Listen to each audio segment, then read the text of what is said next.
Hello everyone, इस video में हम करने वाले हैं class 12 Hindi most important questions, जिसमें हमारा पहला लेसन है भक्तिन, जिसकी लेखिका है महादेवी वर्मा। तो इसके मोस्ट इंपॉर्टेंट क्वेश्चन देखते हैं, जो कुछ इस प्रकार रहेंगे। पहला क्वेश्चन है, भक्तिन पाठ है, कहानी है, निबंध है, रेखाचित्र है, फिर एकाकी है। तो इसका राइट आंसर क्या हो जाएगा? संस्करणात्मक रेखाचित्र हो जाएगा। ठीक है, आगे चलो। सेवक धर्म में भक्ति ने किससे स्पर्धा करने वाली थी? किससे स्पर्धा करने वाली थी? राम से, हनुमान से, लक्ष्मण से, या फिर विभीषण से? तो इसका राइट आंसर हो जाएगा हनुमान से। हमने एक बीच में क्वेश्चन छोड़ दिया सेकंड का, उसमें क्या है, भक्तिन का वास्तविक नाम क्या था? तो भक्तिन का वास्तविक नाम था लक्ष्मी, सरस्वती, या फिर विद्या, या फिर भक्तिन। तो इसका न ही तो विद्या नाम था, और न ही इसका भक्ति नाम था, और न ही सरस्वती। जो असली नाम था वो इसका था लक्ष्मी। ठीक है, तो क्वेश्चन नंबर 2 का ए हो जाएगा। आगे है, खोटे सिक्कों की टकसाल किसे कहा गया है? भगतिन की सास को, भगतिन को, भगतिन की बेटी को, इनमें से कोई नहीं। तो इसका राइट आंसर हो जाएगा भगतिन को। भगतिन को क्या कहा गया है? खोटे सिक्कों की टकसाल। ठीक है, आगे देखिए, आगे क्या क्या कह रहा है, भगतिन संस्मरण महादेवी वर्मा की किस कृति में संकलित है? स्मृति की रेखाएं, अतीत के चलचित्र, पथ के साथी, मेरा परिवार। तो इसका राइट आंसर हो जाएगा स्मृति की रेखाएं। भक्तिन का शहर आने का क्या कारण हो सकता है? खरीदारी करना, जमींदार द्वारा दी गई सजा, रोजगार करना, उपयुक्त सभी। तो इसका आंसर हो जाएगा जमींदार द्वारा की दी गई सजा। अगला क्वेश्चन है, भक्तिन सबसे अधिक किससे डरती थी? तो इसका राइट आंसर हो जाएगा कारागार से। ठीक है, भक्तिन का भक्तिन का नामकरण किसके द्वारा किया गया था? महादेवी वर्मा जी के द्वारा। भक्तिन का नामक भक्ति नामक अध्याय में खोटे सिक्कों की टकसाल किसे कहा गया है? भक्तिन को कहा गया है। ठीक है, क्वेश्चन घुमा फिरा के पूछ सकता है। यही क्वेश्चन हमने थोड़ी देर पहले किया, तो उसमें पूछा गया था खोटे सिक्कों की टकसाल किसे कहा गया है? तो भक्तिन को कहा गया है। क्वेश्चन कहीं से भी घुमा फिरा सकता है। ठीक है, आगे देखो, आगे हमारे पास क्या आएंगे? लघुतरात्मक प्रश्न आएंगे। ठीक है, आगे हमारे पास लघुतरात्मक प्रश्न आएंगे, और जिनको हम देखते हैं, जो कि कुछ इस प्रकार है। देखो, इसमें क्या कहा गया है, भक्ति नामक संसरण के नाम में विरोधाभास लेकर जीने से क्या आप समझते हैं? उदाहरण सहित स्पष्ट कीजिए।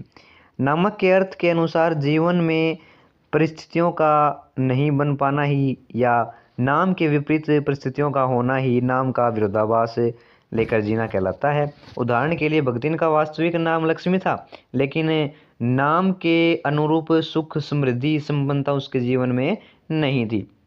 ये हमारे इस क्वेश्चन नंबर फर्स्ट का आंसर हो जाएगा। अगला देखो, क्वेश्चन नंबर 2 में क्या कहता है, महादेवी वर्मा के घर किन किन पालतू प्राणियों का उल्लेख हुआ है? हिरनी सोना, कुत्ता बसंत, बिल्ली गोधुली। ठीक है, चलो आगे देखते हैं। अगला क्वेश्चन क्या है जी? अगला क्वेश्चन है हमारे पास है, भक्ति नामक संस्मरण में खोटे सिक्कों के टकसाल किसे व क्यों कहा गया है? देखो, यही क्वेश्चन हमारे 2 बार एमसीक्यू में आया, यही क्वेश्चन फिर से आ गया, तो इसका मतलब ये मोस्ट इंपॉर्टेंट है। आगे आगे देखते हैं इसका आंसर। भक्ति ने पाठ में खोटे सिक्कों के टकसाल लक्ष्मी को कहा गया है, क्योंकि उसने पितृ सत्तात्मक मान्यताओं वाले समाज में लाकर 3 पुत्रियों को जन्म दिया। ठीक है, लगातार कितनी पुत्रियों को जन्म दिया? उसने 3 पुत्रियों को जन्म दिया। अगला क्वेश्चन देखो, क्वेश्चन नंबर 3 हो गया 4। देखिए, भक्ति ने महादेवी वर्मा को अधिक देहाती बना दिया, किंतु स्वयं शहर की हवा से दूर रही। इस वाक्य की सत्यता सिद्ध कीजिए। तो इसका आंसर देखते हैं क्या है जी? इसका आंसर है, भक्तिन के स्वभाव की सबसे बड़ी विशेषता थी कि वह दूसरों को अपने अनुकूल बना लेना चाहती थी, स्वयं अपने सिद्धांतों से स्थिर नहीं हटती थी।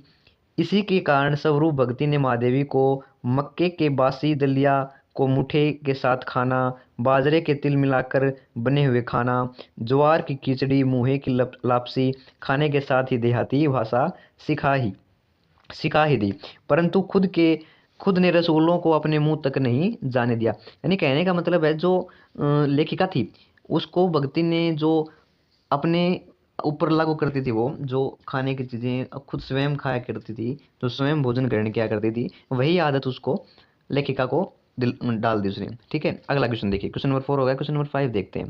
क्वेश्चन नंबर 5 क्या कहता है, पहली बार पहली मुलाकात के अवसर पर महादेवी ने भगतिन के स्वभाव के बारे में क्या अनुमान लगाया? तो क्या अनुमान लगाया, इसका आंसर देखते हैं। महादेवी वर्मा को लगा कि भगतिन दृढ़ संकल्प वाली महिला है और वह काफी समझदार महिला है। ठीक है, चलो जी अगला क्वेश्चन। अगला क्वेश्चन है, महादेवी वर्मा के जीवन में भगतिन के आने से क्या परिवर्तन आए? भगतिन के आने से महादेवी वर्मा ने सुविधाओं की चिंता करना छोड़ दिया और वह अपनी असुविधा छिपाने लगी। भगतिन ने महादेवी वर्मा के अनेक दत्त कथाएं कंठस्थ कर दी और महादेवी वर्मा पहले से और अधिक देहाती बन गई। ठीक है, चलो जी इतना हो गया। अगला क्वेश्चन है, जीवन के दूसरे परिच्छेद से भी मनुष्य की अपेक्षा दुख ही अधिक है। भगतिन के संबंध में लेखिका के अनुसार जीवन का दूसरा परिच्छेद कौन सा है? तो इसका आंसर देखते हैं। अपने विवाह के पश्चात जब भगतिन ससुराल पहुंची, वहीं से उसके जीवन का दूसरा परिच्छेद प्रारंभ हुआ। भगतिन की जेठानियों को पुत्र प्राप्ति का सुख था, किंतु भगतिन के क्रमश 3 कन्याओं को जन्म दिया, जिसके कारण उसके घर का सारा काम करना पड़ता और दुखमय जीवन व्यक्त करना पड़ता। ठीक है, क्वेश्चन नंबर 7 भी कंप्लीट हो गया। क्वेश्चन नंबर 8 देखते हैं। क्वेश्चन नंबर 8 क्या कहता है, भगतिन की चारित्रिक विशेषताएं क्या हो सकती हैं? क्या क्या हो सकती हैं देखते हैं। इंपॉर्टेंट क्वेश्चन है कि उसकी चारित्रिक विशेषताएं बताइए। ठीक है, ये 2 नंबर में पूछ सकता है, 3 नंबर में पूछ सकता है। भगतिन की चारित्रिक विशेषताएं कुछ इस प्रकार है, वह मेहनती थी। ठीक है, वह स्वाभिमान से जीने वाली महिला थी, हक के लिए लड़ने वाली थी, पतिव्रता थी, बोलने में चतुर थी, धार्मिक स्त्री थी और मितव्ययी थी। ठीक है, क्वेश्चन नंबर 7 कंप्लीट हो गया। क्वेश्चन नंबर 8 देखते हैं। क्वेश्चन नंबर 8 कंप्लीट हुआ है। क्वेश्चन नंबर 9 देखते हैं। भगतिन नामक अध्याय में बाल विवाह के समर्थकों पर किस प्रकार व्यंग्य किया गया है? प्रस्तुत अध्याय में निम्न प्रकार के बाल विवाह समर्थकों पर निम्न प्रकार व्यंग्य किया। 5 वर्ष की उम्र में भगतिन को हडिया गांव के एक, देखिए इसमें एक इंपॉर्टेंट क्वेश्चन बना कि जो भगतिन था उसका किस तो उम्र में शादी हुई और कब उसका गोना हुआ और कौन से ग्राम में हुआ। ठीक है, ये इंपॉर्टेंट हो सकता है। ठीक है, इसको एक बार आप ध्यान रखें। गोपालक की सबसे छोटी पुत्र वधु बनकर पिता ने शास्त्र से 2 पग आगे रहने की व्याख्याति कमाई और 9 वर्षीय युवती का गोना कर दिया। यानी 4 वर्ष की तो 5 वर्ष की उम्र में तो उसका क्या कर दिया, विवाह कर दिया। 9 वर्ष की उम्र में उसका गोना कर दिया। ठीक है, चलो जी आगे देखिए, गोना कर दिया। विमाता क्या होती है, सौतेली माँ। ठीक है, विमाता क्या होती है, सौतेली माँ। विमाता ने बिना मांगे पराया धन लौटाने वाले महाजन का पुण्य लूटा। ठीक है, चलो जी आगे देखो। अगला क्वेश्चन क्या है, क्वेश्चन नंबर 10। क्वेश्चन नंबर 10 है हमारे पास, इस सेवक का साथ टेढ़ी खीर है, महादेवी वर्मा ने ऐसा क्यों कहा था? भगतिन देहाती थी। ठीक है, भगतिन देहाती थी और अंधविश्वास तथा छुआछूत को मानने वाली स्त्री थी।